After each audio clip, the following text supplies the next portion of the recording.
కాచి దయగల హస్తముతో బ్రోచి నడిపించితివి. దయగల హస్తముతో బ్రోచి నడిపించితివి. స్తోత్రం చెల్లింతుము, స్తోత్రం చెల్లింతుము. యేసునాథుని మేలులు తలచి, యేసునాథుని మేలులు తలచి స్తోత్రం చెల్లింతుము, స్తోత్రం చెల్లింతుము. హల్లెలూయా, హల్లెలూయా. గట్టిగా చప్పట్లో మంపు అంత వెళ్ళిపో. ఇంకా చాలా సాక్ష్యాలు ఉన్నాయి. దేవుడు చేసిన ఆశ్చర్య కార్యాలు చాలా ఉన్నాయి. ఆయన కార్యాలు వివరిస్తారు భక్తులు, వారి పక్షంగా చేసిన కార్యాలు. ఏది మీరు తట్టుకోలేరుగా. టైం ఎంత అయిపోతుందో అంత అయిపోతుందని వస్తున్నాయి. ఏం భక్తో ఇది నాకు అర్థం కావట్లేదు. ఇంకా ఉన్నాయి, చాలామంది ఉన్నారు. అసలు ఏం చెప్పాల్సి ఉంది సాక్ష్యం. ఇప్పుడు వెళ్దామని చూసుకుంటుంటే ఏం చెప్పగలం.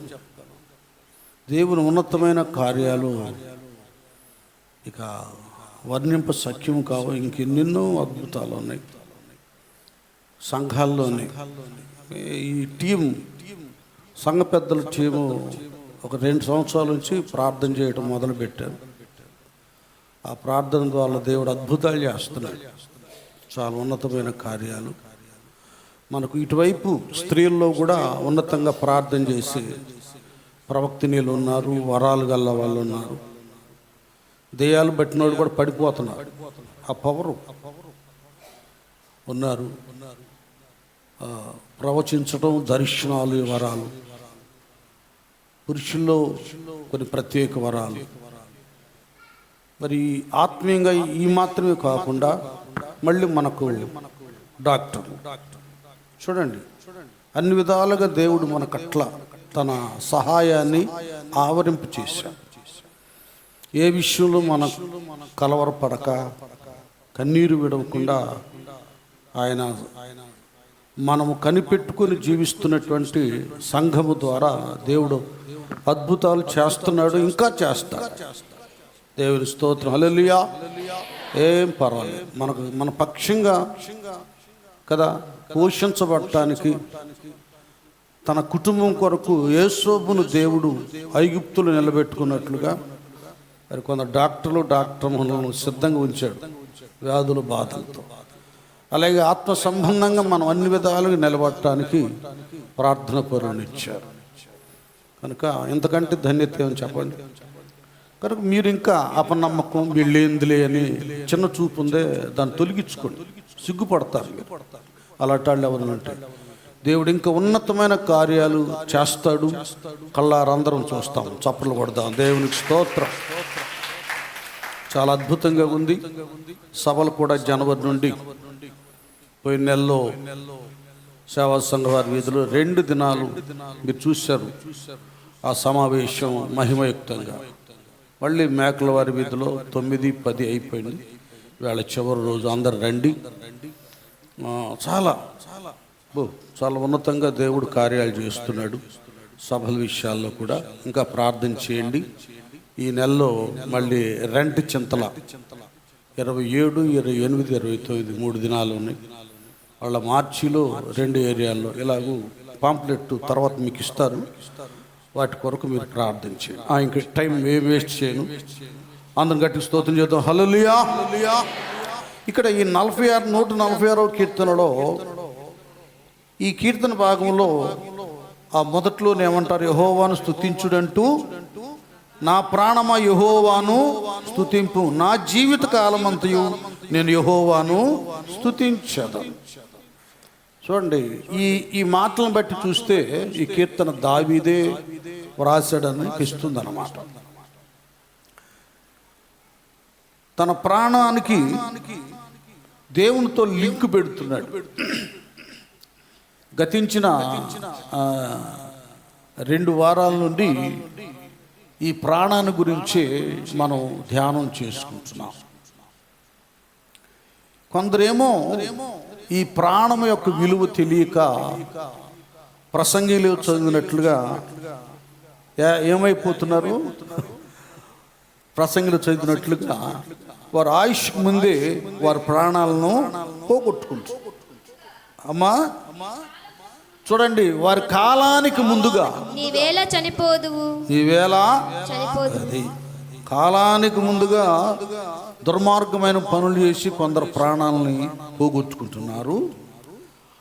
కొందరైతే సామెతల గ్రంథం 16వ అధ్యాయం 17లో అక్కడ దేవుడు ఒక వార్నింగ్ ఇస్తున్నాడు. చెడుతనము విడిచి నడుచుటయే యథార్థవంతులకు రాజమార్గము, తన ప్రవర్తన కనిపెట్టువాడు.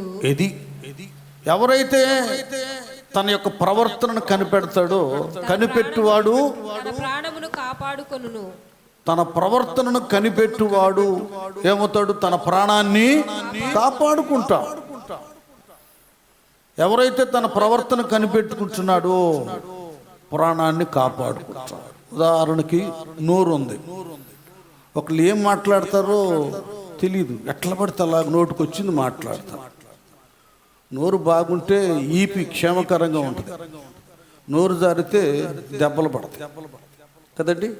ఆ నోటి మాట వలన వాక్యంలో కూడా విస్తారమైన మాటలలో దోషముండక మానదు. విస్తారంగా మాట్లాడతా పిచ్చి పిచ్చి మాటలు దోషం ఉంటుంది. కొద్దిగా మనం నోరు చాలా కంట్రోల్ చేసుకోవాలి. ఇది మన ప్రవర్తనను కూడా నాశనం చేస్తుంది. కొందరు క్రియలు సరిగా ఉండవు, కొందరు చూపులు సరిగా ఉండవు.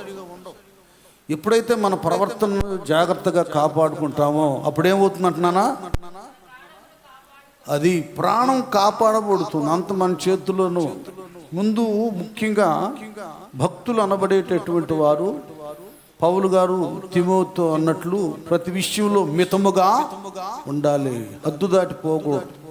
అన్నిట్లో మన వయస్సును బట్టి, మన భక్తిని బట్టి, మన ఆత్మీయతను బట్టి, ఏమండి మన స్థితిని బట్టి మనం మాట్లాడాలి. ఇవన్నీ కూడా మనం సరిగా పరిశీలన చేసుకోవాలంటే జాగ్రత్తగా దేవుని వాక్యం వింటే నీకు అంత అర్థమైంది. వాక్యం వినకుండా ఆచారంగా కూర్చుంటే ఒక్క మాట కూడా నీకు అర్థం కాదు, వంట పట్టదు, దాన్ని ఫాలో అవ్వలేదు. ఇది అవసరం. ప్రాణం చాలా విలువైంది. మనం ప్రాణముతో ఉన్నంత వరకు మన జీవితాలు క్రమబద్ధంగా నడవాలంటే దావీదు అంటాడు, నా ప్రాణము మంటిని హత్తుకొని ఉన్నది, నీ వాక్యము చేత నన్ను బ్రతికించుము. రాసుకోండి, 119:25. ప్రాణము మంటిని హత్తుకొని ఉన్నది, నీ వాక్యము చేత నన్ను బ్రతికించు. బ్రతికించేది దేవుని వాక్యమే అని భక్తుడు గుర్తెరిగాడు. ఈ ప్రాణం విషయంలో జరిగేది ఏమిటంటే, మీరు చదవద్దు, రిఫరెన్స్లు ఎక్కువ టైం లేదు. ఈ ప్రాణం అంతా రోగంతో ఉన్నప్పుడు నా ప్రాణాన్ని నువ్వు స్వస్థపరుచుము అంటున్నాడు. మీరు చదవద్దు, 41 కీర్తన 4. ఇదే 41వ కీర్తనలో ఆ ప్రాణం అంతా కరిగిపోవచ్చున్నదంట. ఒక్కోసారి మన జీవితంలో ప్రాణానికి కూడా స్వస్థత కావాలంటే మీరు తర్వాత 41లో చదువుకోండి. ప్రాణానికి కూడా ఏం కావాలి? స్వస్థత. ప్రాణం కూడా కరిగిపోయే పరిస్థితి ఏర్పడుతుంది. అలాగే మనం చదువుకున్న 42లో తొందరపడుతుందంట, కృంగిపోతూ ఉంటుందంట ప్రాణం. నా ప్రాణమా నీవు నాలో నీవేళ కృంగి ఉన్నావు. భక్తుల విషయాల్లో ఒక్కోసారి మన ప్రాణం తల్లడిల్లిపోవటం, తొందరపడటం కదండి, కృంగిపోవడం, కరిగిపోవటం, రోగం ఆవరించటం, ఇలాంటివన్నీ కూడా భక్తులకైనా కూడా ఇవి ఆవరిస్తుంటాయి. అది దావీదు గారిలాగా మనకి మన అంతరంగానికి తెలుస్తుంది, కానీ ఇది అందరికి తెలిసేది కాదు. అందరికి తెలిసేది కాదు. ఇది అంతరంగం. నా అంతరంగమునున్న సమస్తమా, ఇది అంతరంగం. చాలా పోరాటం ఇది. ఈ పోరాట విధానంలో భక్తులు ఈ బాధ కలిగింది, నేను కృంగిపోతున్నాను, నేను తల్లడిల్లిపోతున్నాను, దిగజారిపోతున్నాను, ఇలాగైపోయింది, అయ్యో అయ్యో అని ఇంకా కృంగుబాటులో ఉండకూడదు. ఏ వాక్యము చేత దేవుడు మన ప్రాణాన్ని రక్షించాడో ఆ వాక్యాన్ని మనం ఆశ్రయించాలి. అది అది అవసరం కదా. అంటాడు కదా, నీ వాక్యము నన్ను బ్రతికించున్నది, నా బాధలో ఇదే నాకు నెమ్మది. అది ఏ వాక్యము చేత మన ప్రాణము బ్రతికిందో, రక్షించబడ్డామో ఆ వాక్యం వల్లనే మనకు ఏం కలుగుతుంది? ఆ వాక్యం వల్లనే మనకి నెమ్మది కలుగుతుంది. అది గుర్తుపెట్టుకోండి, ఆ వాక్యం వల్లనే నెమ్మది కలుగుతుంది. కనుక భక్తులు ఇవన్నీ కూడా వస్తూ ఉండగా వారి జీవితంలో వారు చేయాల్సింది ఏంటంటే, ఒకటి కీర్తనకారునట్లుగా 42వ కీర్తన 1-2 అన్నట్టు, నా ప్రాణము దేవుని కొరకు, అది దేవుని కొరకు తృష్ణ గుణాలు, దేవుని కొరకు తృష్ణ గుణాలి, ఆశపడాలి, ఇష్టపడాలి కదా. రెండవది అంటాడు 62వ కీర్తన 1-5 దేవుని నమ్ముకొని మౌనముగా ఉన్నది. దేవుని మీద ఆశపడాలి, ఆయన మీద నమ్మిక అలాగే ఉండాలి, దిగజారిపోకూడదు. పెట్టుకో, ఇంకా అంత ఆశ పెట్టుకో. ఎందుకంటే ఒక దాసుడు యజమానుడి కొరకు కనిపెట్టుకున్నట్లుగా మన ప్రాణం దేవుని కొరకే కనిపెట్టుకోవాలి. నీ చేతుల్లో ఉన్నానయ్యా, నీ దగ్గరకు నన్ను చేర్చుకున్నావు, ఇప్పుడు వరకు నువ్వు నన్ను నడిపించావు. ఎవరిని నేను ఆశించినా, నరుల నమ్ముడి కంటే, రాజుల నమ్ముడి కంటే యెహోవాను ఆశ్రయించుట మేలు. వారి వలన ఏ విధమైన సహాయము దొరకదు. వారు కూడా మంటిపాలైపోతారు, వారి బ్రతుకులు కూడా వ్యర్థమైపోతాయి. కనుక దేవా, నేను నిన్నే నమ్ముకొని ఉన్నానని ఆయన నమ్ముకుని ఆయన ఆశ్రయించాలి. ఈ దేవుని మీద ఆశ పెట్టుకుంటాం, ఆయన వాక్యం మీద ఆశ పెట్టుకుంటాం, ఆయన నమ్ముకొని మౌనంగా ఉండడం మాత్రమే కాకుండా, నన్ను ఒకసారి 84వ కీర్తన అన్నీ చదివించను, నేను కొన్నే చదివిస్తాను. 84వ కీర్తన 2వ వచనం, యెహోవా మందిర ఆవరణములను చూడవలెనని నా ప్రాణము ఎంతో ఆశపడుచున్నది. అది చూడండి, భక్తులు వాళ్ళ ప్రాణం దేవుని కొరకు ఆయన నమ్ముకుని మౌనంగా ఉండటం, వాక్యం కొరకు ఆశించడం మాత్రమే కాదు, కానీ ఏమంటున్నారు నాన్న కోరహు కుమారుడు? యెహోవా మందిర ఆవరణములను చూడవలెనని, యెహోవా మందిర ఆవరణమును చూడవలెనని నా ప్రాణమును ఎంతో ఆశపడుచున్నది. అది దేవుని యొక్క మందిర ఆవరణము చూడాలనని ఈ కోరహు కుమారుల యొక్క ప్రాణం ఎంతో ఆశపడుచున్నది. మందిరం మీద ఆశ. అమ్మా, అది సొమ్మసిల్లుచున్నది, అది సొమ్మసిల్లుచున్నది. జీవము గల దేవుని దర్శించుటకు నా హృదయమును నా శరీరమును ఆనందముతో కేకలు వేయుచున్నది. అది ఆనందముతో కేకలు. చూసారా, భక్తులు వారు ధన్యులుగా మార్చబడి ఒక ఘనమైన స్థానాన్ని సంపాదించుకుంటానికి ఇది కారణం.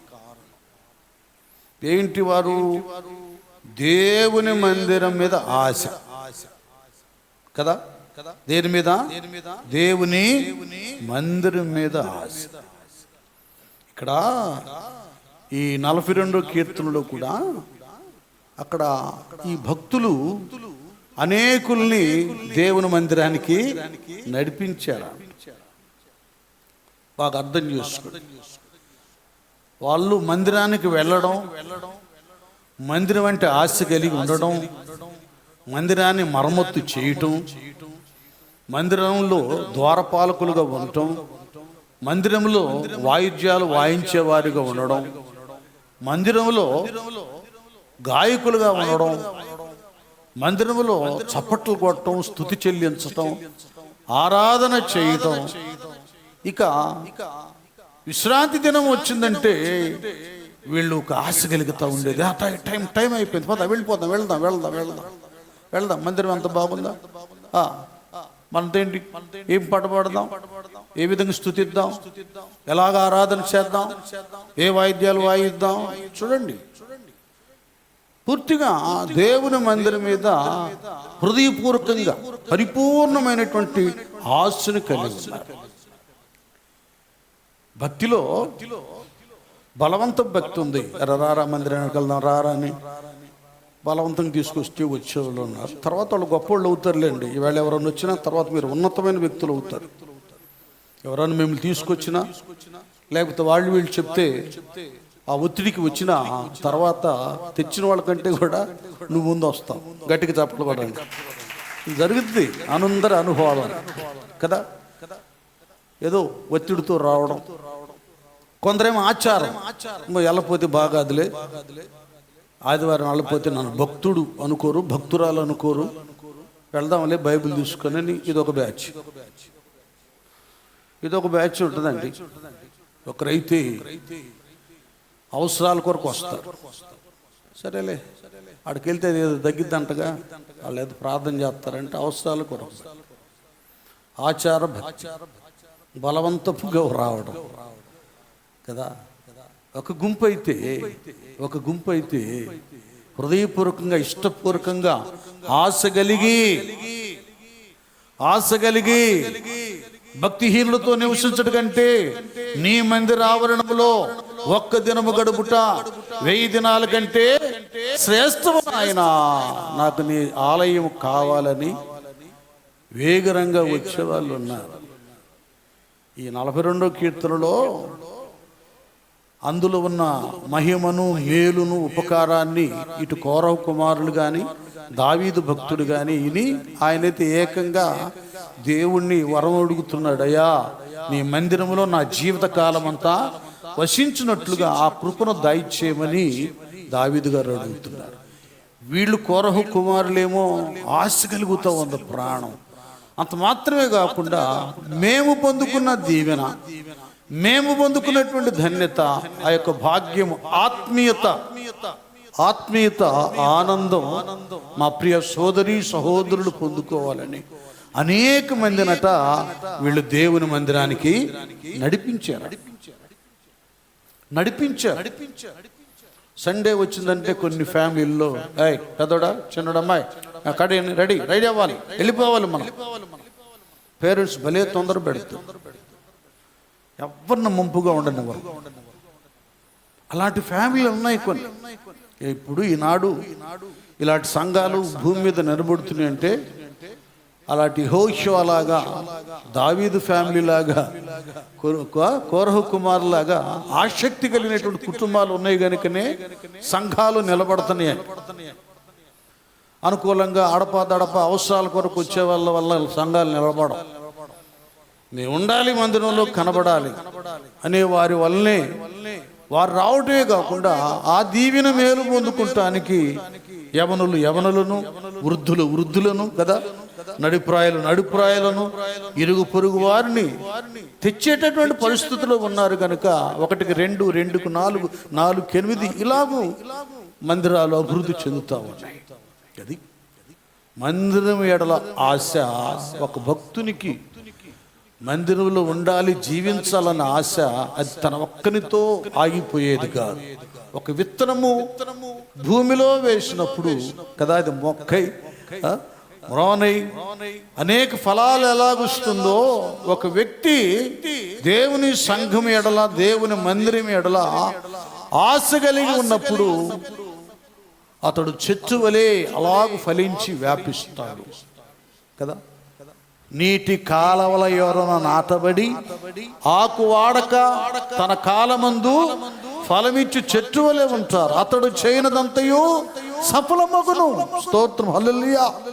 ఇది దేవుని యొక్క సన్నిధి ఎడల కలుగుతున్నటువంటి ఆశ, ఆసక్తి అనేటటువంటి విషయాల్లో చూస్తే ఈ విధమైనటువంటి అద్భుతమైన విధానాన్ని ఆ దేవుని మందిరం మీద మనం ఆశ కలిగినప్పుడు దేవుడు చేస్తాడు.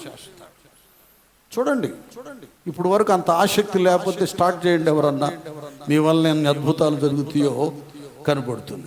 ఇక్కడ మరలా 63వ కీర్తన 8వ వచనంలో ఇంకొక మాట ఉంటుంది ఈ ప్రాణాన్ని గురించి. 63:8 చదవమ్మా. నా ప్రాణము నిన్ను అంటి వెంబడించుచున్నది. చూసారా, ప్రాణం ఏమవుతుందంట? దేవుణ్ణి హత్తుకొని లేక అంటి ఏమవుతుంది అంటే, వినండి, మీకు అర్థపెట్టి చెప్తాను. అరే వాడు అక్కడున్నా ప్రాణం అంతా ఇక్కడే ఉంటుంది అంటారు. చూసారా, భక్తులు వాళ్ళు ఉద్యోగాల్లో ఉన్నా, వ్యాపారాల్లో ఉన్నా, ఏ దూచిలో ఉన్నా వాళ్ళ మనసు అంతా, వాళ్ళ ప్రాణం అంతా దేవుని మీదే ఉంటుంది. దేవుని కార్యాలు, దేవుని వాక్యం, దేవుడు చేసినటువంటి ఉన్నతమైనటువంటి విధానాలు, ఇవన్నిటిని గురించి తలపోస్తుంటుంది, వెంబడిస్తుంటుంది. ఇంకా దేవుడు ఏం చేస్తాడో, ఇప్పుడు ఇంతవరకు ఇలాగ చేశాడు దేవుడు. రాబోయే రోజుల్లో పిల్లల విషయం ఏంటి, నా విషయం ఏంటి, కుటుంబ వ్యవస్థ ఏంటి, నా ఆత్మ విధానం ఏంటని దేవుణ్ణే వెంబడిస్తూ ఉంటుంది.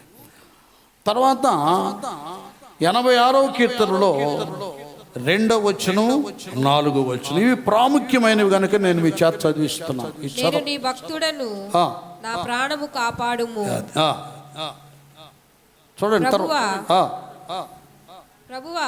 ప్రభువా నా ప్రాణము నీ వైపునకు ఎత్తుచున్నాను, నీ వైపునకు ఎత్తుచున్నాను. నీ సేవకుని ప్రాణము సంతోషింపజేయుము. అది ఎటువైపు ఎత్తున్నాడంట? దేవుని వైపు ఎత్తుతున్నాను. అటువైపే ఉండాలి.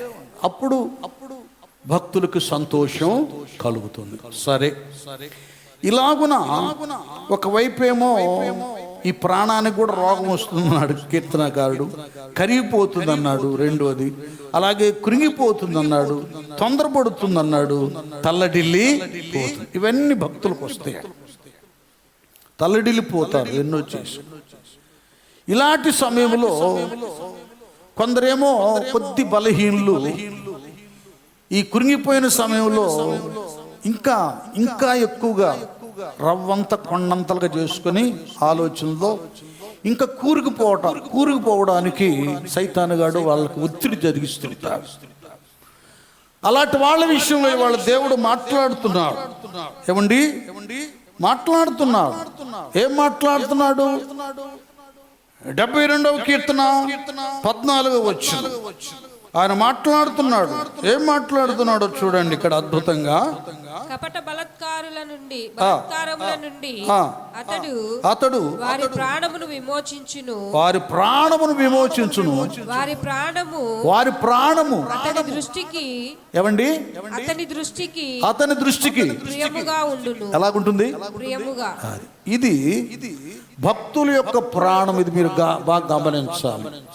ఏ కునుగుబాటులో, ఏ కష్టంలో, ఏ కలవరంలో ఉన్నారో వీళ్ళ దేవుడు మనతో బలంగా మాట్లాడుతాడు. వారి ప్రాణమట దేవుని దృష్టికి చెప్పండి గట్టిగా ప్రియముగా ఉండును. అది మన ప్రాణము దేవుని దృష్టికి ప్రియముగా ఉన్నది. అది గుర్తుపెట్టుకోండి. నీవు ప్రేమిస్తున్నా నీ కుమారుడు, నీ కుమార్తెలు, నీ మనవ సంతతిని నీవు నిర్లక్ష్యం చేస్తున్నావా? వారిని గురించి నువ్వేమి బాధ్యత, భారం కలిగి లేవా? కొద్దిగా కంట్రోల్. వాళ్ళ ఆరోగ్య విషయంలో నువ్వు శ్రద్ధ వహించవా? వాళ్ళ చదువుల విషయంలో శ్రద్ధ వహించవా? వారి ఆహార విషయంలో శ్రద్ధ వహించవా? వారి కష్ట నష్టాల్లో నువ్వు ప్రేమిస్తున్నా నీ పిల్లలను, నీ సంతతిని నువ్వు త్రోసివేస్తావా? త్రోసివేవి కదా కదా. అలాగే మన ప్రియ పరలోకపు తండ్రి, మన ప్రాణము ఆయన దృష్టికి ఎలాంటిది? ప్రియమైనదంటే ప్రేమ గలది. ప్రేమిస్తున్నాడు ఆయన. ఏ విషయంలో ఆయన మనలను జారవిడవడు, త్రోసివేయడు, తృణీకరించడు. శ్రమకి, నిందకి, కష్టానికి మనల్ని బందీలుగా చేయడు. ఆయన కాపాడుతాడు, ఆయన సంరక్షిస్తాడు, అన్ని విధాలుగా ఆదరణను కలుగు చేస్తాడు. 127 అన్నట్లుగా తన ప్రియులు నిద్రించుచుండగా ఆయన వారికి ఇచ్చుచున్నాడు.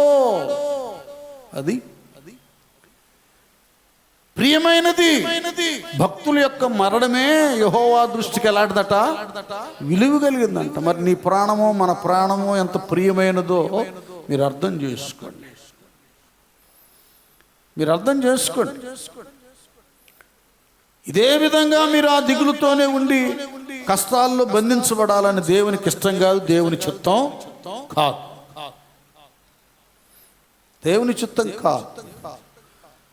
ఒక స్త్రీ దావీదు భక్తుని యొక్క ప్రాణాన్ని గురించి మాట్లాడుతుంది.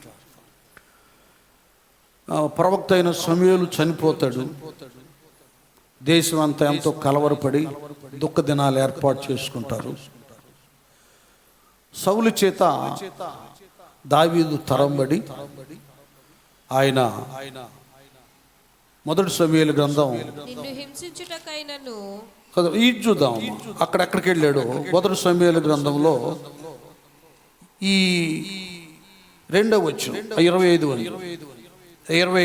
నాన్న 25:2 వచనం. కర్మేలులోని మాయానందును ఆస్తి గలవాడక్కడు కాపురు ఉండెను. అతడు బహు అది ఈ కర్మేలు ప్రాంతానికి అక్కడికి దావీదు తన పరివారంతో అక్కడికి వెళ్ళిపోయాడు.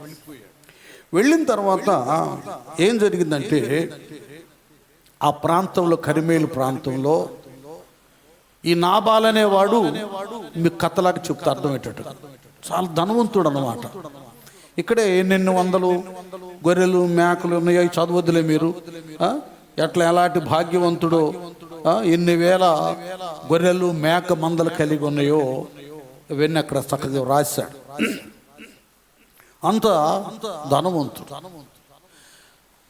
అన్ని గొర్రెలు ఉన్నాయి.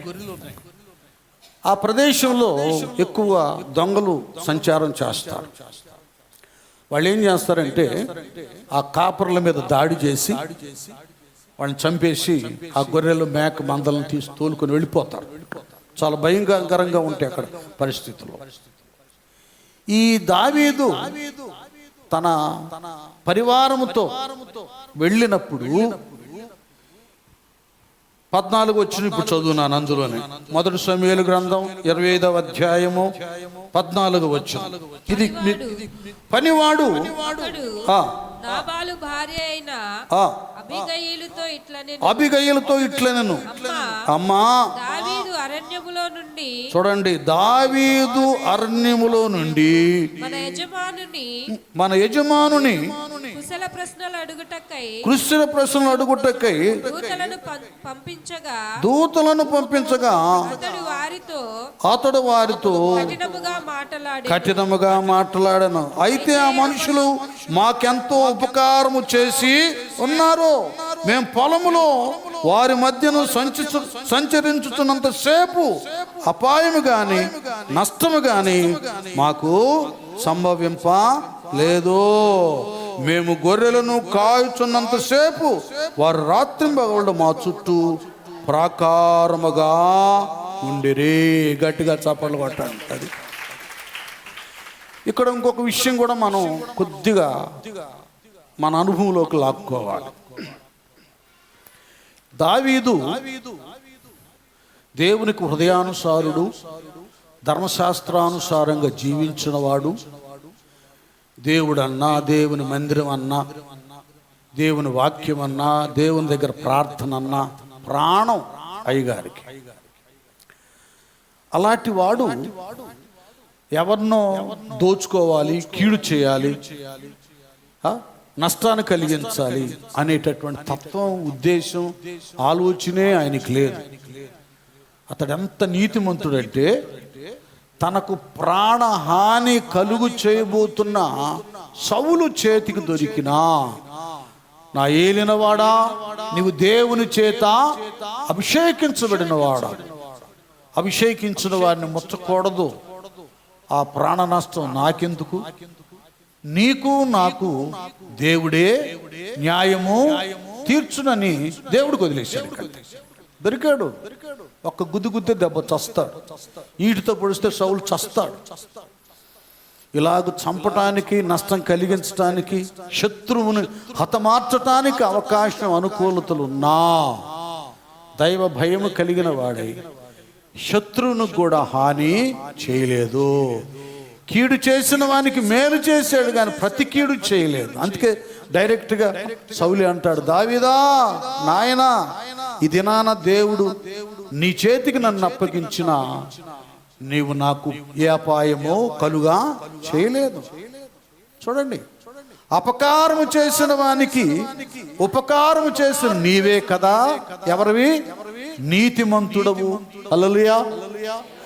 అపకారము చేసిన నాకు ఉపకారము చేసిన నీవే ఎవరటైనా నీతిమంతుడు. అది మనకు అపకారం చేసే వాళ్ళకు కూడా మనం ఉపకారం చేసినప్పుడు నీతిమంతులుగా తీర్చబడతాం. అలాంటి మంచి మనసు కలిగిన వాడు దావీదు. ఏం జరిగింది? ఈ కర్మేలు ప్రదేశంలో ఉన్నప్పుడు ఈ నాబాల్ అనేవాడు ధనవంతుడు, వాడిని దోచుకోవాలి, ఏదో చేయాలని అస్సలు రవ్వంత నష్టం కూడా కలుగు చేయకపోగా వాళ్ళ కాపర్లకు తోడుగా ఉండి వాళ్ళే సాక్షిస్తున్నాడండి. మా చుట్టూ ప్రాకారముగా ఉండిరి. చూసారా, మేము గొర్రెలను కాయనంతసేపు వారు రాత్రింబవళ్ళు మా చుట్టూ ప్రాకారముగా ఉండిరి. స్తోత్రం, హల్లెలూయా. అది మన ఇంటి పక్కకి ఎవరైనా అద్దెకొచ్చినా, మనం ఎక్కడికైనా అద్దెకి వెళ్ళినా, దేవుని కలిగిన పిల్లలమైన మనము వాళ్ళకి సెక్యూరిటీగా ఉండాలి.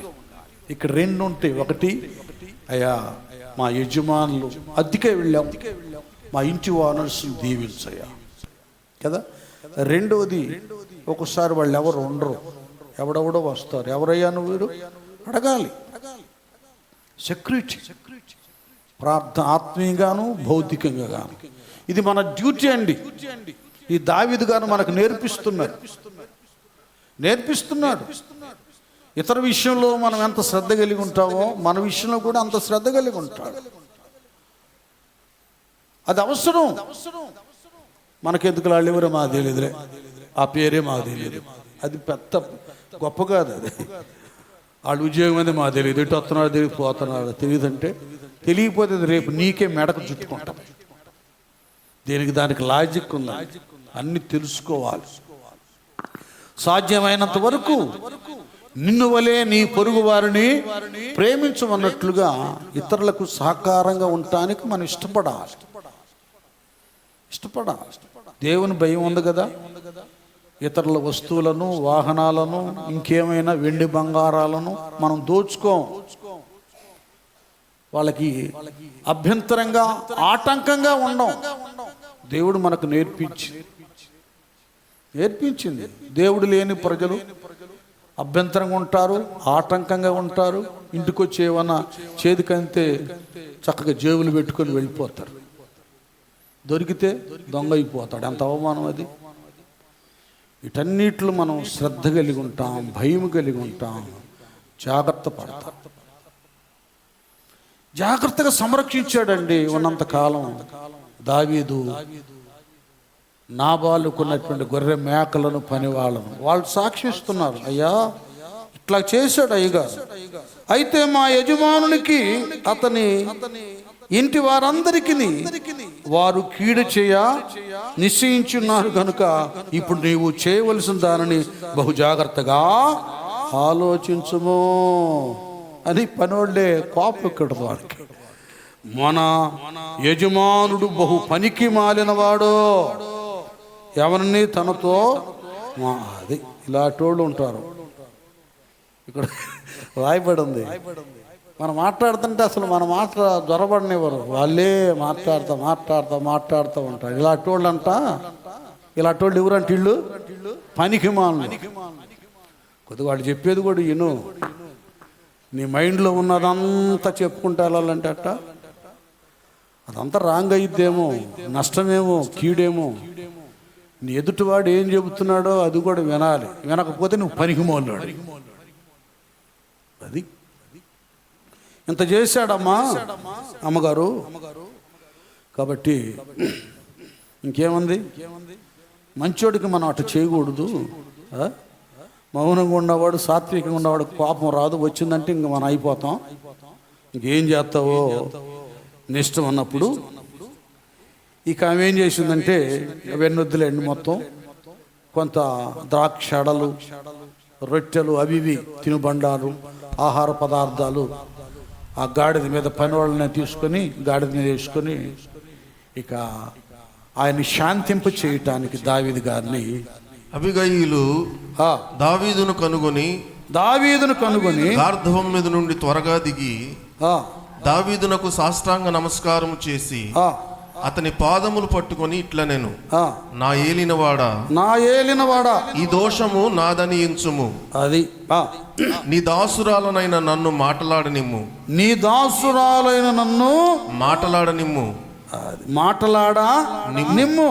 నీ దాసురాలనైనా నేను చెప్పు మాటలను ఆలకించుము. అదే నాబాలైతే ఆలకించేవాడు కాదు. ఇవికి భార్య కదా, చాలా అనుభవం ఉంది. అల్లాడిస్తూ ఉండేవాడు నాబాలు. ఓరక లొడలొడ మాట్లాడుతూ పాపం ఈమె ఒక్క మాట కూడా మాట్లాడనిచ్చేవాడు కాదు. అనుభవం అమ్మగారికి. ఈయన కూడా తేడా ఆ కోపంతో ఇంకేమేం మాట్లాడతాడో దావీదు గారు అనుకుందేమో అనుకుంటున్నాను. నేను చెప్పే మాటలను ఆలకించుము. నా ఏలినవాడా, దుష్టుడైన ఈ నాబాలును లక్ష్య పెట్టవద్దు. అతని పేరు అతని గుణములను సూచించుచున్నది. అతని పేరు నాబాలు, మోటుతనము అతని గుణము. నా ఏలినవాడు పంపించిన పనివారు నాకు కనబడలేదు. నా ఏలినవాడా, అది ఇప్పుడు ఈ పాయింట్ అన్నమాట. చూడండి, ఆమె ఎంతగా ఈ సుబుద్ధి, చాలా మంచి గుణవంతురాలండి ఈమె. అసలు దావీదు గారిలో ఉన్న ఆత్మీయతను గమనించింది. అంటుంది, నా ఏలినవాడా, యెహోవా జీవము తోడు, నీ జీవము తోడు, ప్రాణహాని చేయకుండా యెహోవా నిన్ను ఆపి ఉన్నాడు. అది దేవునికి స్తోత్రం. హల్లెలూయా, హల్లెలూయా. ప్రాణహాని చేయకుండా యెహోవా నిన్ను. వినండి, అందరూ అర్థం చేసుకోండి. స్త్రీలారా, మీ కుటుంబాలను జ్ఞాని సొలొమోను అన్నట్లుగా జ్ఞానవంతురాలు తన ఇల్లును కట్టును. నాబాలు మోటివాడు, మొరటివాడు, మంచి చెడులు ఎరగనివాడు, మూర్ఖుడు. అలాంటి వానితో మరి ఎలాగ చేస్తూ ఉంది, ఏమో కలిసి ఉంటుంది ఏది ఏమైనా. ఇప్పుడు ఆ కుటుంబ సంరక్షణ కొరకు ఈమె ఎంత జ్ఞానంగా నడుచుకుంటుందో, ఓర్పు సహనంతో నడుచుకుంటుందో ఇక్కడ చూడండి. స్త్రీలారా, మీ ప్రార్థనను బట్టి దేవుని ఉగ్రత మీ మీదకు రాదు. దేవుని దీవెన, శుభము, సమాధానము కలుగును. గట్టిగా చప్పట్లో దేవుని స్తోత్రం. అది ఇలాంటి స్త్రీలు కావాలి. ఇలాగూ జ్ఞానము కలిగిన వారు, వివేకము కలిగిన వారు, ఆలోచన కలిగిన వారు, ఓర్పు సహనము కలిగినటువంటి స్త్రీలు కావాలి. వారి వలన కుటుంబాలు కట్టబడతాయి, నిలబడతాయి, దీవించబడతాయి. కొందరికి ఆవేశం ఎక్కువగా ఉంటుంది. ఇంతదాన్ని ఎంతగా క్యాకులేట్ చెప్తూ ఉంటారు. ఇంట్లో యజమాని కూడా పిచ్చెక్కిస్తారు. అట్లా ఉండకూడదు. మనం పిల్లల బ్రతుకులు చిందర బందర చేసేస్తారు. వీళ్ళు ఎవరంటే ఆత్మీయతను ఎరగని వారు. జ్ఞానవంతురాలంటే పుస్తకాలు చదివి వచ్చిన జ్ఞానం కాదా స్త్రీకి? మీరే చెప్పండి. మనం బైబిల్ భాష అదే. గాడ్ యెహోవా యందు భయభక్తులు కలిగి ఉండటం జ్ఞానమునకు మూలం. అది దేవుని ఎడల భయభక్తి ఉందే, అది జ్ఞానాన్ని కలుగు చేస్తుంది. ఇప్పుడు చాలామంది స్త్రీలకు భయభక్తులు ఉంటలా, కుయుక్తి ఉంటుంది.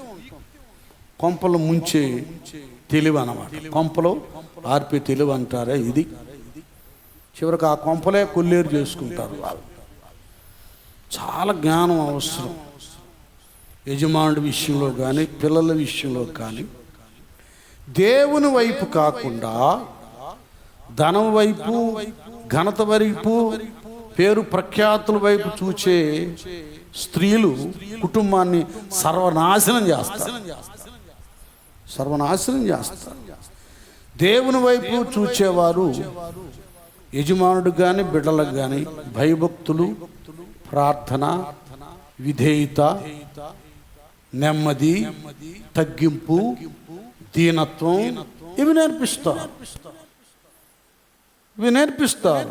భక్తి లేని స్త్రీలు ఏది పైకి భక్తి కలిగి ఉండి దాని శక్తిని ఆశ్రయింపని స్త్రీలు పురుషుని సర్వనాశనం చేస్తారు, పిల్లల్ని భ్రష్టులుగా చేస్తారు.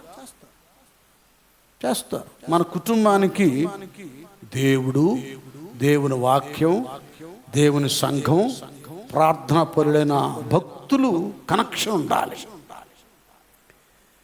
వీళ్ళతో కాంటాక్ట్ ఉండాలి, వీళ్ళతో బంధం సంబంధం ఉండాలి. ఒక కలెక్టర్ గారు,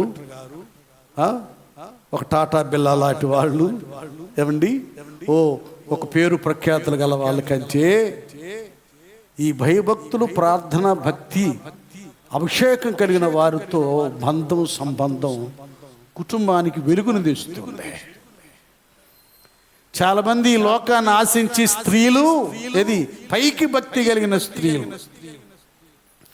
అసలు భర్తనే భ్రష్టుడిగా చేసేస్తారు. వాడు అతనికి ప్రార్థన ఉండదు, భక్తి ఉండదు, ఉపవాసం ఉండదు, మోకాళ్ళ అనుభవం ఉండదు, దేవుడి పిల్లలతో కలిసి తిరిగి అనుభవం ఉండదు. డబ్బులు చూసుకొని కాళ్ళ దగ్గర ఆపుతాడు, ఇళ్ళు వాకిళ్ళు చూసుకొని ఎగురుతాడు. ఏందది? ఇప్పుడు ప్రాణాన్ని గురించే చెప్పుకుంటున్నాం. దేనికైనా ఇప్పుడు మనం కొన్న వస్తువుకి, కెమెరా కొన్నాం, ఇది కొన్నాం, వీటికి ఒక గ్యారంటీ కార్డు ఇస్తాడు కదా. బైక్లు అవి ఉన్నాయి, వాటికి గ్యారంటీ కార్డు ఇస్తాడు, ఇంతకాలం అని. ఏదైనా పోతే వస్తువు వేస్తాడు. దేనికైనా గ్యారంటీ ఉంది. కానీ ఈ ప్రాణానికి స్తోత్రం, హల్లెలూయా. అందుకంటాడు, రేపు నీది కాదని తెలుసుకో, డగవురా నీవు బ్రతకవురా. రేపు నీది కాదని తెలుసుకో, ఉడగవురా నీవు పగలెదవు. వట్టివిరా నీవు మట్టివిరా, ఒట్టివిరా నీవు మట్టివిరా. అయ్యో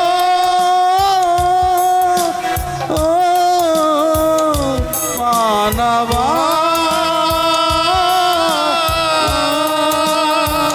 మాయరా ఇది మాయరా, మాయరా ఇది మాయరా. రాలిపోదువో నీవు కూలిపోదువో, తెలియదురా నీకు ఏ గడియో. రాలిపోదువో నీవు పొదువో, తెలియదురా నీకు ఏ గడియో. పువ్వురాలు విధమున రాలిపోదువో, పువ్వురాలు విధమున రాలిపోదువో. అయ్యో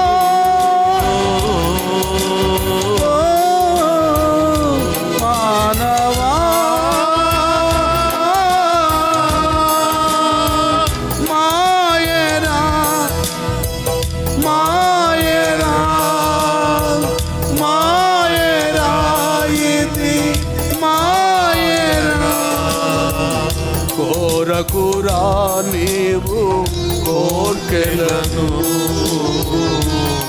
ఉండవురా నీవు మన్నుగురా, కోరకురా నీవు కోర్కెలను, ఉండవురా నీవు పగిలెదవు. ఉండవురా నీవు పగిలెదవు, ఉండవురా నీవు పగిలెదవు. అయ్యో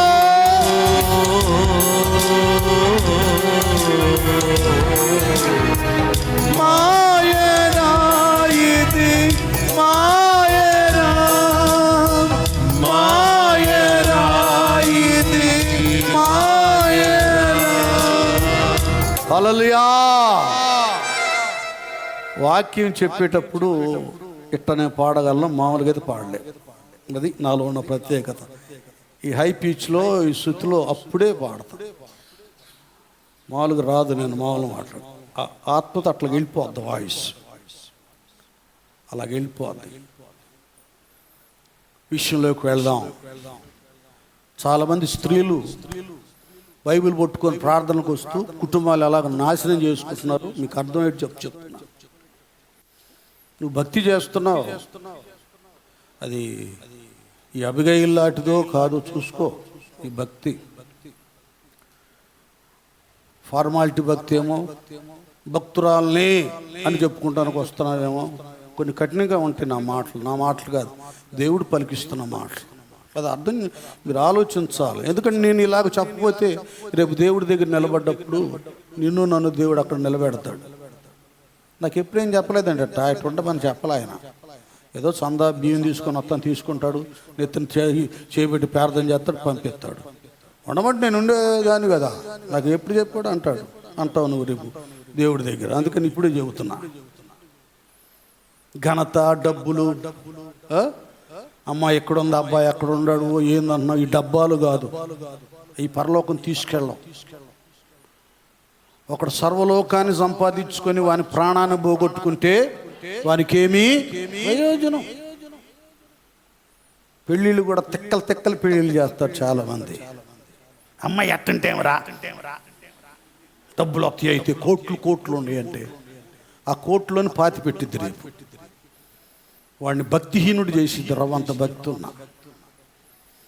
నా కళ్ళారా కొందరిని చూస్తున్నాను, స్త్రీలు చాలా దుర్మార్గంగా ప్రవర్తిస్తున్నారు. దేవుని ఎరగని వారు కూడా అలాంటి దుష్ట మనసు కలిగి ఉండరు. నీచమైన మనసు, కన్నింగ్ మైండ్.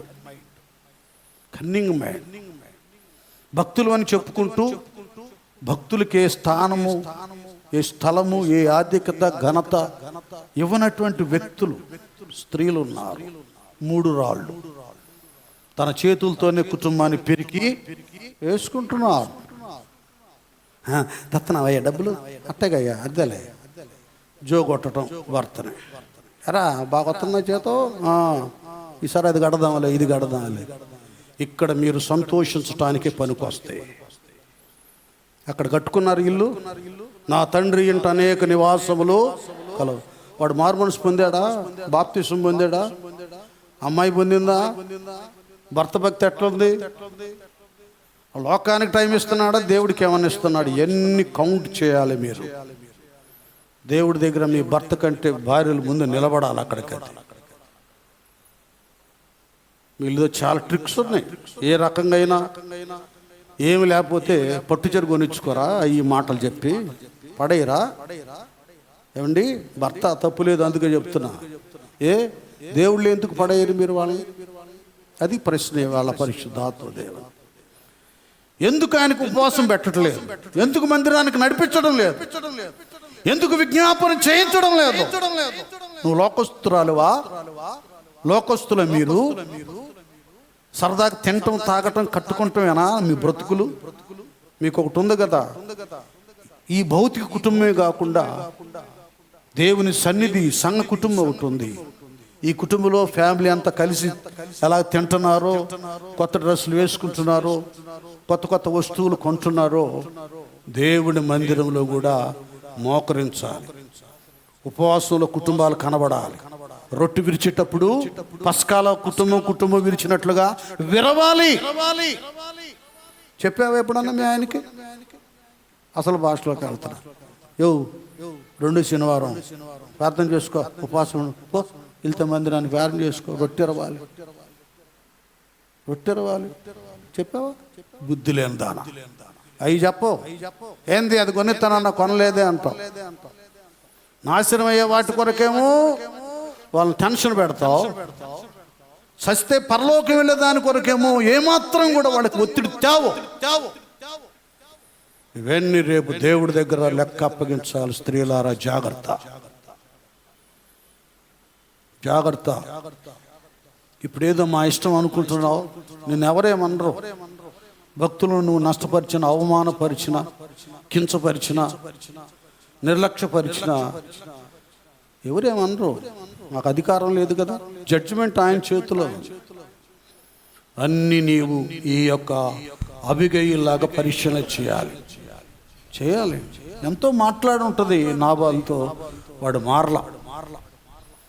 ఇక ప్రాణం తీయటానికి వస్తే దావీదు గారి యొక్క అంతరంగం, ఆయన ఆత్మీయ విధానాన్ని గ్రహించింది. ఇప్పుడు ఈ స్త్రీలు ఈ లాల్చి పైజామాలు ఏం గ్రహిస్తారండి? వాళ్ళకి అమెరికాలు కావాలి, పెద్ద పెద్ద అంగీలు కావాలి, సూట్లు బూట్లు కావాలి, పెద్ద పెద్ద ఐశ్వర్యం కావాలి. వీళ్ళకి పాస్టర్లాగా కనబడేది, సేవకులాగా కనబడేది. ఒక మాట చెప్పాలంటే కష్టపడే వారిని ఇష్టపడని దుర్మార్గపు భక్తురాళ్ళు ఉన్నారు. కష్టపడతాడు, కన్నీడు విడుస్తాడు, 10 సార్లు మన ఇంటి చుట్టూ తిరుగుతాడు. ఇష్టపడు. వాడెవడో సూటు బుట్టేసుకొని రా అని టీవీలో అనగానే పరిగెత్తుకుంటూ వెళ్తారు. మేము వచ్చినా రారు, అక్కడికి వెళ్ళినా వాడు రా అంటేనే పరిగెత్తుకుంటా వెళ్తారు. ఇది ఈ భక్తి నాట. ఎందుకు చిన్న చిన్న సంఘాలన్నీ చిన్న భిన్నమైపోతున్నాయంటే ఇలాగ బుద్ధి లేని స్త్రీలు ఉన్నారు కనుకే, వాళ్ళందరూ డాంబికుల దగ్గరికి పరిగెడుతున్నారు కనుకే సంఘాలు పలసనైపోతా ఉన్నాయి. యథార్థమైన భక్తి మీరు నేర్చుకోవాలి. అప్పుడు మీ కుటుంబాలు వెలిగించబడతాయి. ఏ కష్టాలు, నష్టం, రక్తపాతం, తన్నుకుంటాం, కొట్టుకుంటాం, అసమాధానం ఉండదు. ఇక్కడ చూడండి, ఆత్మీయ వీరనారనుకోవాలి. ఈవిని ఇక ఏం చేసిందంట ఆమె? ప్రాణహాని చేయకుండా యెహోవా నిన్ను ఆపి ఉన్నాడు, నీ చెయ్యి నిన్ను రక్షించనన్నమాట నిజమని యెహోవా జీవముతోడు నీ జీవముతోడు అని ప్రమాణము చేయుచున్నాను. నీ శత్రువులను నా ఏలిన వాడవైన నీకు కీడు చేయ ఉద్దేశించు వారును నాబాలు వలె ఉందురుగాక. నిన్ను హింసించుటకైనను నీ ప్రాణమును తీయుటకైనా. ఇది చాలా ప్రాముఖ్యమైన మాట. 29వ వచనం ఇది అందరూ చూసుకోండి. మొదటి సమూయేలు గ్రంథం 25-29 చాలా ప్రాముఖ్యం. ఇది మనందరికి వర్తించే మాట. ఏమంటున్నాడు? నిన్ను హింసించుటకైనను నీ ప్రాణము తీయుటకైనను ఎవడైనా ఉద్దేశించిన ఎడల నా ఏలిన వాడవకు నీ ప్రాణము నీ దేవుడైన యెహోవా యొద్దనున్న జీవపు మూటలో కట్టబడును. ఒకటి మెయిన్, మొట్టమొదటిగా వినండి, మనందరి గురించిన విషయం, మర్మం ఇది, వాస్తవం. భక్తులందరిని గురించిన మాట. ఆమె దావీదుని గురించి చెప్తా ఉంది. ఆయనలో ఉన్న ఆత్మీయతను గ్రహించింది కనుక ఆమె చెప్పగలుగుతుంది. నాబాలు గ్రహించలేకపోయాడు, అబిగయిలు గ్రహించారు. ఆమె గ్రహించారు కనుకనే, అయ్యా నిన్ను హింసించుటకైనను నీ ప్రాణమును తీయుటకైనను ఎవడైనా ఉద్దేశించిన ఎడల నా ఏలిన వాడవగు నీ ప్రాణము నీ దేవుడైన యెహోవా యొద్దనున్న జీవపు మూటలో ఏమైందంట? గట్టిగా చప్పట్లు కొట్టండి. కనుక అలాగే యేసయ్య రక్తం చేత కడగబడి బాప్తీసం పొంది రక్షించబడిన వాని యొక్క ప్రతి ప్రాణము విలువ ఇలాంటిదే. మీ ప్రాణమును నీ దేవుడను యెహోవా యొద్దనున్న జీవపు మూటలో ఏం చేశాడు? ఆయన కట్టేసేసాడు. అందులో కట్టబడి యెహోవా యొద్దనున్న జీవపు మూట ఎవరయ్యా అంటే మీరే చెప్పండి. వచ్చేసింది నోట్లో నుంచి. ఆ జీవపు మూట ఎవరు? మన ప్రభు అయిన యేసుక్రీస్తు వారు. ఇంకోసారి గట్టిగా చప్పట్లు. అది ఆప్యాయం చేస్తుందో, ఆర్థిక ఇబ్బంది ఏం చేస్తుందో, ఆ అనారోగ్యం ఏం చేస్తుందో, ఈ అల్లుడు ఏం చేస్తాడో, ఆ కోడలు ఏం చేస్తుందో, ఈ బిడ్డలు ఏం చేస్తారో, వాడట దారి తప్పాడు, ఏం జరిగిద్దో ప్రాణహాని కలవరపడొద్దు. యెహోవా యొద్దనున్న జీవపు మూటలో మీ ప్రాణాలను దేవుడు ఏం చేశాడు? కట్టాడు, భద్రపరిచాడు. దేవునికి స్తోత్రం, హల్లెలూయా. నా జీవం నీ కృపలో దాచితివే, నా జీవిత కాలమంతా ప్రభువా నీవే నా ఆశ్రయం, నా ఆశ్రయం. నా జీవం నీ కృపలో దాచితివే, నా జీవిత కాలమంతా ప్రభువా నీవే నా ఆశ్రయం, నా ఆశ్రయం. నా జీవం నీ కృపలో దాచితివే. పాపపు ఊబిలో పడికృంగి నిత్య జీవమిచ్చితివే, పాపపు ఊబిలో పడికృంగిన నాకు నిత్య జీవమిచ్చితివే. పావురము వలె నీ సన్నిధిలో జీవింప పిలచితి, పావురము వలె నీ సన్నిధిలో జీవింప పిలిచితివే. నా జీవం నీ కృపలో దాచితివే. స్తుతుల మధ్యలో నివసించువాడా, స్తుతికి పాత్రుడా, స్తుతుల మధ్యలో నివసించువాడా, స్తుతికి పాత్రుడా, స్తుతి యాగముగా ఈ సేవలో ప్రాణార్పణ చేతునే. స్తుతి యాగముగా నీ సేవలో ప్రాణార్పణము చేతునే. ఆ జీవం నీ కృపలో దాచితివే, నా జీవిత కాలమంతా ప్రభువా నీవే నా ఆశ్రయం, నా ఆశ్రయం. నా జీవం నీ కృపలో దాచితివే. హల్లెలూయా. అది అర్థమైందా? నాబాలు ఆహారం ఇవ్వకపోయినా, సౌలు చంపటానికి వచ్చిన, ఎదుగో దావీదు యొక్క భక్తుని యొక్క ప్రాణము యెహోవా యొద్దనున్న జీవపు మూటలో కట్టబడి ఉంది. ఒకడు ఒలిశాల రాయి విసినట్లు అతడు మీ శత్రువుల ప్రాణమును విసిరి ఏయునో. దేవునికి స్తోత్రం, హల్లెలూయా. అది ఇలాంటి సెక్యూరిటీ, కాపుదల, భద్రత అందరి ప్రాణాలకి ఉంది. ఎవరు భయపడొద్దు. యేసు రక్తమే భయపడొద్దు. అందుకే పౌలయ్య కొలస్సి 3:2 వచనంలో అంటాడు, ఇలాగంటాడు. కొలస్సి 3:2 పైనున్న వాటి మీదనే కానీ భూ సంబంధమైన వాటి మీద పెట్టుకొనకుడి, మనసు పెట్టుకొనకుడి. ఎందుకంటే మీరు మృతి పొందితిరి, మీ జీవము క్రీస్తుతో కూడా దేవుని యందు దాచబడి ఉన్నది. అది అర్థమైంది. ఈయన ఇంకా క్లియర్ చెబుతున్నాడు. మీ జీవము క్రీస్తుతో కూడా దేవుని యందు. అది కాబట్టి ఇప్పుడు మీరు ఏం చేయాలంటే పైనున్న పరసంబంధమైన వాటిని వెతకాలి. అక్కడ నాకు స్థలం ఉందా? ఆ స్థలంలో నేను నివాసం ఇల్లు కట్టుకుంటున్నానా? ఇల్లు ఎట్ట కడతావు నువ్వు? ఆత్మీయ పరలోకంలో నా తండ్రి ఇంట అనేక నివాసములు కలవలేని ఎడల నేను మీతో చెప్పుదును. ఎప్పుడైతే నువ్వు బాప్తిసం పొందుతావో, నువ్వు మృతి పొందితావు అన్నారే, ఇదే మృతి అంటేనే బాప్తీసం రక్షించబడటం, శరీర సంబంధంగా శరీర క్రియలు చావటం, ఆత్మక్రియలు ఆరంభం అవ్వడం. బాప్తీసం పొందాలి.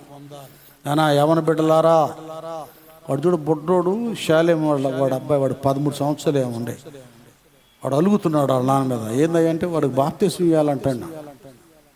అంతకుముందు నిశ్చి అంతే, నాకు అయ్యగారు నాకు బాప్తీసం ఇవ్వాలి. చూడండి అసలు ఏంటది, వాళ్ళ వయసు ఎంత, వాళ్ళలో ఆ తీవ్రత ఏంటి అంటే వాళ్ళు ఎక్కువ ప్రార్థన మీద, వాక్యం మీద, భక్తి మీద, ఉపవాసాల మీద వాళ్ళ దృష్టి పడింది. పెద్దోళ్ళకి కూడా పడదు, బుద్ధి లేని వాళ్ళకి కదా, వాళ్ళకి పడింది. నాకు రక్షణ కావాలంట, రక్షణ కావాలి. ఒక దైవజనుడు కూడా అంతేరంట, 14 సంవత్సరాలకి వెళ్ళి పాస్టర్ గారి దగ్గర కూర్చున్నాడంట. పొద్దున వెళ్ళి రాత్రి దాకుండా, డే ఏంద్రా ఇంకా ఎక్కడ ఉండవు అన్న, బాప్తి అది నీకు ఎట్టిస్తా 13-14 సంవత్సరాలు. సరే అండి, ఒక సంగతి చెబుతున్నా చూడండి, అంత జ్ఞానం ఇచ్చడానికి ఒక సంగతి చెబుతున్నానండి. మీరు ఏమన్నాడు, ఏంద్రా అంటే, నేను ఒకవేళ చచ్చిపోయాను అనుకోండి, రేపు నువ్వే దేవుడికి లెక్క అప్పగించలేకపోయాడు. ఈయనకి దడబుట్టింది ఇంకా పాస్టర్ గారికి. అరే బాబు నీ దండం పెడతారా అని ఇంకొచ్చే వాక్యం చెప్పి ప్రార్థన చేసి తీసుకెళ్ళి 14 సంవత్సరాలకే బాప్తిసం ఇచ్చాడు. నాకు ఇది ఇష్టం. నేను అంత గొప్పోడిని అవ్వలా, అంత అవ్వలేదు, అంత గొప్పోడు కావాలి. ఈ మినిస్ట్రీలో అంత గొప్పోడు పుట్టుకు రావాలి.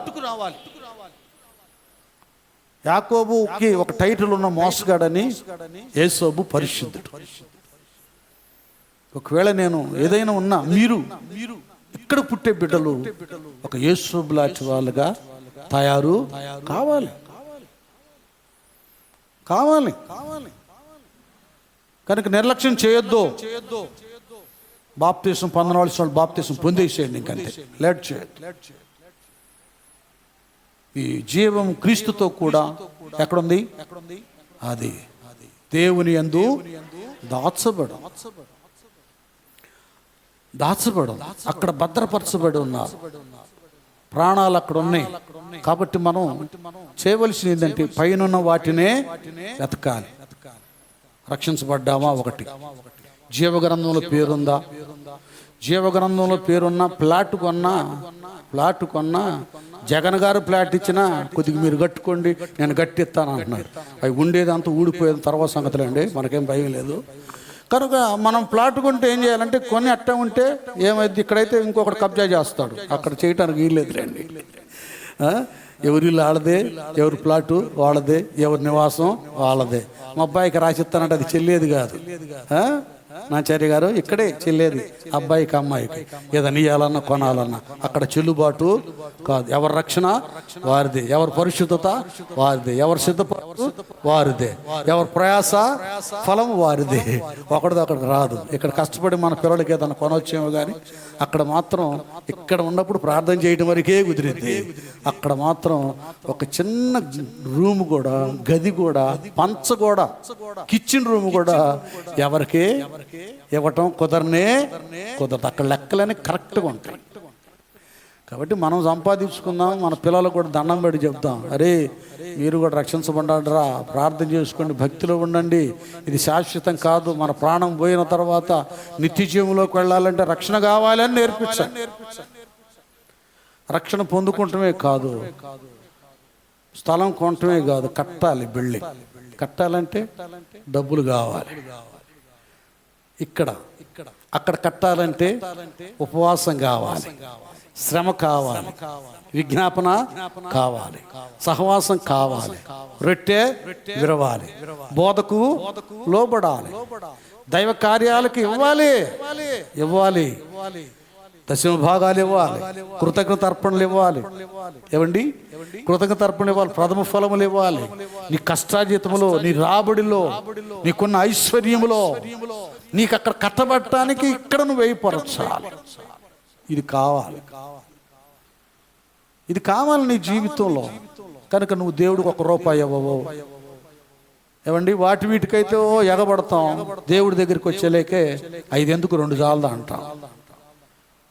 చూడండి ఎలాగుండే ఈ సంకుచితమైన ఈ కుళ్ళు బుద్ధులు తీసేసుకోవాలి భక్తులు. నేను ఒక్క మాట కరెక్ట్ చెబుతున్నా, వినండి. నీవు నేను మన హృదయం దేవునికి కరెక్ట్గా ఇస్తే, హృదయం ఇస్తే ఇంకేమైనా ఇస్తాం. హృదయం ఏదంటే గొప్పదా? నీ డబ్బు చెప్పు. నీకు ఇచ్చే 100కి 10 నీ హృదయం కంటే గొప్పది కాదుగా. 1,00,000కు 10,000 నీ హృదయం కంటే గొప్పది కాదుగా. నిజంగా హృదయం ఇచ్చిన వాళ్ళు నిజంగా దేవునికి ఇస్తారు. నిజంగా హృదయం ఇవ్వని వాళ్ళు వాడు 10 రూపాయలు జేబులో పెట్టుకొని వచ్చిన సందా కూడా తీసుకొని మళ్ళీ వెళ్ళిపోతాడు. కుచితమైన కుళ్ళు బుద్ధి వాటి వలన అక్కడ పాపం ఇల్లు ఉండదేమో అనుకుంటున్నాను. నేను ఇక్కడ చెప్తున్నాను, హీన దీన పరిస్థితుల్లో మీరున్న దేవుళ్ళు కరెక్ట్గా ఉన్నప్పుడు ఉన్నతమైన భవనాల్లో పరలోకంలో మీరు ఉంటారు. ఇడున్నాడే లక్షలున్న కోట్లున్న రూపాయి ఇవ్వనోళ్ళు ఉంటారే, వాళ్ళు రోడ్ల మీద తిరుగుతూ ఉంటారు వీధుల్లో. ఇక్కడ అట్లా డిఫరెన్స్ ఉందో, కష్టపడి సంపాదించుకుంటేనే కట్టుకోగలం, అక్కడ కూడా అంతే. ఇది కరెక్ట్, ఏమి తేడా లేదు. కాబట్టి మీరు చెప్తున్నా ఇక్కడ తిని తాగడం కట్టుకుంటాం కాదు, అక్కడ కట్టుకుంటాను కూడా కొద్దిగా ఆలోచించండి. ఈ సొంత వాగుడు పనికిరాదు, ఇక్కడ పనికొచ్చిద్దేమో కానీ అక్కడ అక్రమం చేయవారులను మీరెవరో ఎరుగను. కాబట్టి మనం జీవము క్రీస్తుతో కూడా దాచబడి ఉండాలంటే దేవుని యందు ఏటిని ఎతకాలి? పైనున్న వాటిని ఎతకాలి. అక్కడ స్థలం ఉందా? అక్కడ బహుమానాలు ఉన్నాయా? కిరీటాలు ఉన్నాయా? జీవవృక్ష ఫలాలు తినగలమా? జీవజల ఆ నదిలో ఆ యొక్క నీళ్లను మనం త్రాగగలమా? జీవజలాన్ని, ఇవన్నీ మనం వాటిని వెతకాలి. అవి సంపాదించుకుంటానికి ఏ నియమాలు కావాలో ఆ నియమాలు మనం కలిగి ఉండాలి. కనుక ప్రస్తుతం వాటిని గురించి ఆలోచించకుండా దుష్టుడు ఆర్థిక సమస్యలు పెట్టాడు, శరీరానికి బలహీనతలు పెట్టాడు, కుటుంబంలో కలతలు కలవరాలు పెట్టాడు. వాటిని లెక్క చేయగాకండి, యేసు రక్తమే జయము. కనుక మన కొరకు దేవుడు దాచినటువంటి ఆ బహుమానాలు, మన కొరకు మన ప్రాణాన్ని దేవుడు ఎలాగ భద్రంగా సంరక్షించాడో ఆ వాగ్దానాన్ని, ఆ విధానాన్ని మన ఆత్మనేత్రాలు తెలిసి దాని మీద దృష్టి ఉంచుదాం. దావీదు జీవితంలో తెలుసుకుంది అబిగయలు, నువ్వు సామాన్యుడు కాదయ్య, ఆత్మ కలిగిన వాడు, దేవుని హృదయాను సారుడు. ఇంకొక గంట ప్రసంగం ఉంది, చెప్పను, నువ్వు ఇచ్చేస్తున్నా. అట్ట టచ్ చేస్తే వెళ్ళిపోద్ది, లోతుకి తవ్వుకుంటా వెళ్ళిపోతా. రత్నాలు ముత్యాలు దొరుకుతూ ఉంటాయి. నేర్చుకోండి నన్ను చూసి. ఏంది అట చెబుతాం అంతే. నేను మా గురువులను చూసి నేర్చుకున్నాను కనుకనే నేను మీకు చెప్పగలుగుతున్నాను. మీరు పట్టుకోండి, ఆ సూత్రం పట్టుకోండి, నా దగ్గర మెళుకులు పట్టుకోండి, ఇంకా భయంకరమైన స్పీకర్స్ అయిపోతారు మీరు. మామూలుగా ఉండదు మీ అభిషేకం, ఇంకా ఉన్నతంగా ఉంటుంది. మనుషులను కదిలిస్తారు, హృదయాలను ఉజ్జీవింప చేస్తారు, సంఘాలకు అభివృద్ధి కలిగిస్తారు, నశిస్తున్న ఆత్మలను రక్షిస్తారు, దేవునికి మహిమకరంగా జీవిస్తారు.